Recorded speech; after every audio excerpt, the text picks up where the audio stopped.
And there's such a fine line between coming at people with kind of a marketing speak where they don't trust it, right? And so in a community like this, it really has to be person to person. It really has to be in the vernacular of whatever the constituency that you're working with. If you're working with healthcare professionals, again, that's why they need that credentialed presence there who can make them feel at ease that they're in a group of their peers. If you're working with consumers, then you really need a more one-to-one approach and kind of a personality that can draw people out and make people feel like that they're welcome, but at the same time, keep things on track for the community. So that it's really speaking in a normal tone of voice, if you will, with people and creating a sense. We like to even talk about metaphors of what type of a place, how this should feel. Should it feel like we're just chatting over a cup of coffee, or should it feel like we're at a business meeting? That kind of thing. And so that really determines how people are going to react to the information that you're putting out there. Yeah.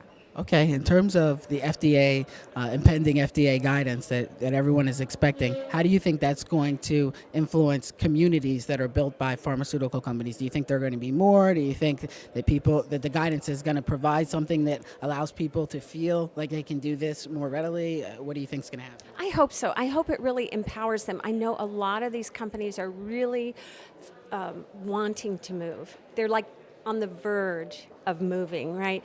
And we need them to. Consumers need what they have to offer. They need the information, and they need all of the resources that these companies can provide. The companies need to hear from the consumers. So I think depending on what the FDA says, of course, but what I'm hoping they'll say is that they'll remove some of the barriers that are keeping people back, not holding people more legally responsible for what's put on a site by consumers than other industries are held legally responsible, for example.